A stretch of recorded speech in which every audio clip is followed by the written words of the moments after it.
Tapos na. Sana ganun sa atin sa Pilipinas, ano? Yung imbis na pagtuunan yung ibang mga bagay, ng mga issue, bakit di na lang unahin yung healthcare system natin, no? Na i-improve talaga nila yung halos wala nang babayaran yung pasyente pamasok man sa private o sa government hospital.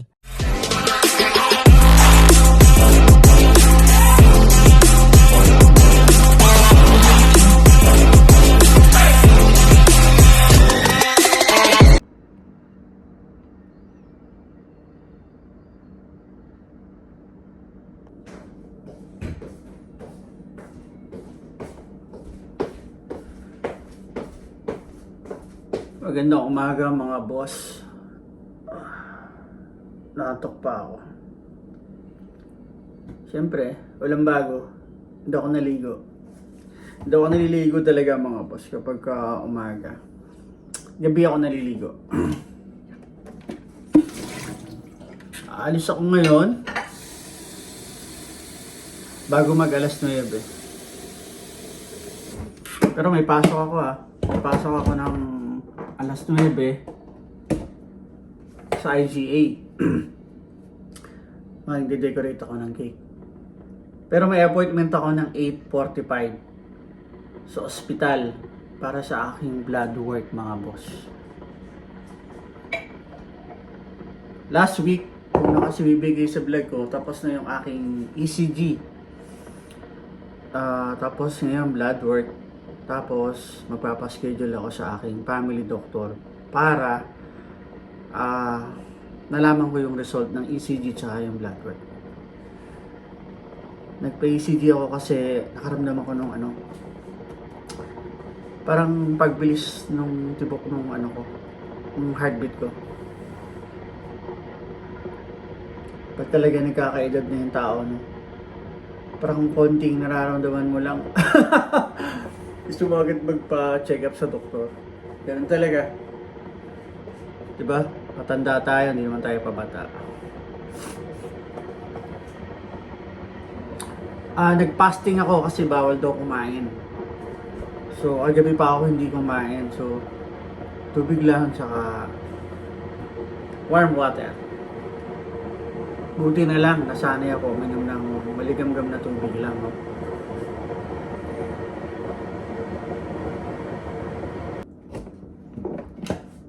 Talagang mahilig talaga ako dati sa kape. Nilalagay ko talaga sa sinangag kung nakain ako sa umaga.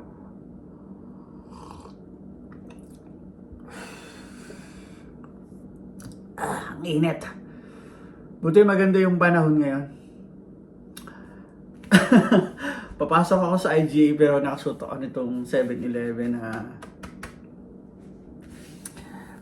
Slurpee. Kasi meron naman akong uniform doon sa IGA. So pinanloloob ko to. Tapos, pagkatapos ko ng IGA ng 9 to 5, dadiretso ako ng 7-Eleven. May pasok ako noon. 5:30. Pero 3 oras lang. Maglilinis ako sa labas. Ako yung caretaker ng 7-Eleven. Loob at labas ng 7-Eleven, nililinis ko yun. Yung mga upos ng sigarilyo, yung mga yosi, pambihira talaga. Mga puting yan.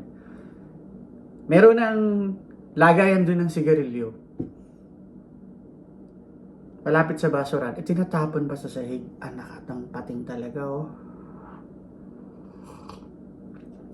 Yung palibot ng 7-Eleven na yun, dinadampot ko yung mga yosi nila. Yan. Damputin ko yung yosi nila, yung mga alak nila, yung pinag-inuman nila, nandun lang sa gilid.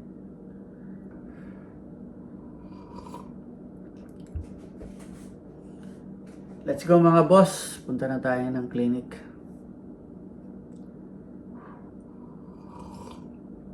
Gutom na ako. Tinitiis ko lang talaga yung gutom mga boss. Pagkatapos ko magpo-blood work, kakain ako.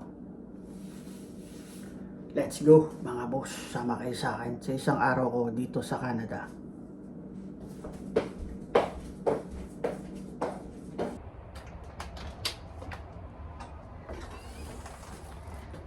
Nagbaon ako.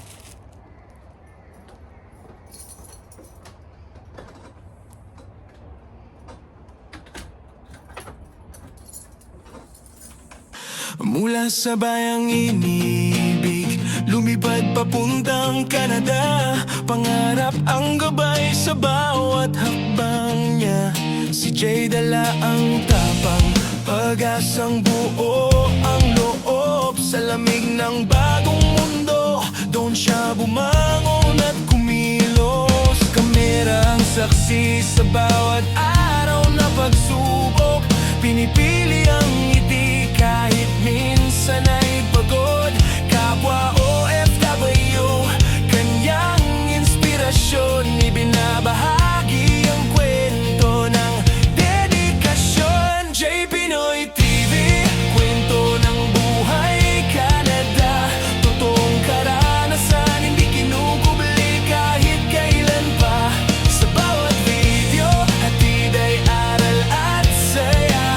Para sa pamilyang Pilipino, pag-asa'y dinadala. J. Pinoy TV, dito mo makikita ang tunay na buhay ng isang OFW sa Canada. Minsan malamig ang gabi, minsan nakakalungkot, pero pangarap ng pamilya ang patuloy na kumakatok. Sa trabaho man o lakad, pinapakita niya na kaya ng Pinoy makipagsabayan kahit saan dalhin ng tadhana. Para sa mga naiwan, siya'y patunay ng lakas, na ang bawat sakripisyo may kapalit na bukas. At sa bawat upload niya, ramdam ang kanyang puso.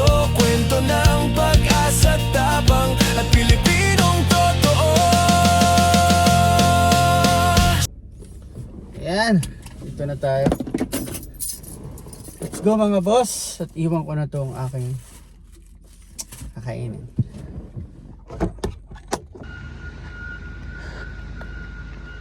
Tayo.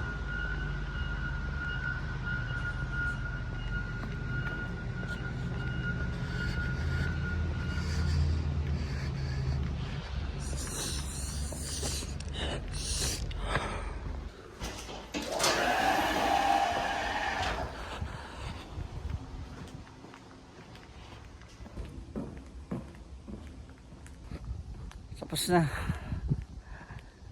Mga boss, na-experience nyo ba yung ano?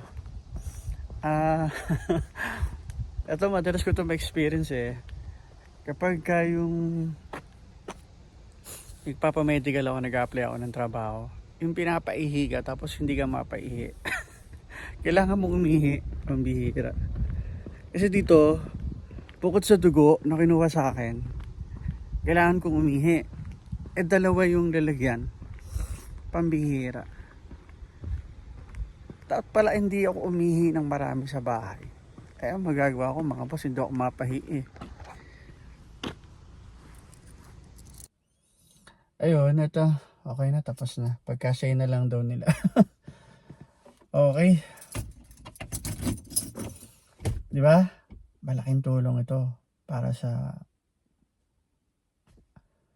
mga tao dito sa Canada, yung nagkaroon sila ng programa sa healthcare na libre ang check-up. Ang gamot nga dito mga boss, halos minsan may company na kalahati lang yung binabayaran, minsan libre pa. Sana ganun sa atin sa Pilipinas, yung imbis na pagtuunan yung ibang mga bagay na mga issue, bakit di na lang unahin yung healthcare system natin, na i-improve talaga nila, yung halos wala nang babayaran yung pasyente pamasok man sa private o sa government hospital. Alam mo yung may karamdaman ka na, maluba ka na, pero iniisip pa ng pamilya mo o nung mismong pasyente na kung paano magbabayad sa ospital. Diba? Parang doble hirap eh. Sana i-improve nila yon, na yung papasok ka ng private hospital o public hospital na wala ka talagang babayaran paglabas. Paano mga boss? Trabaho na tayo. Balik na ulit ko.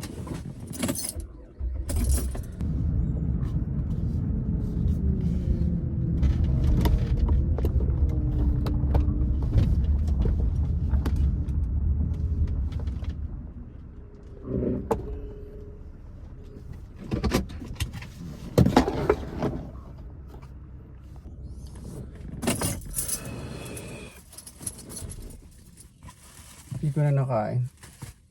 Mamaya na lang. Let's go mga boss. Back to work na ako.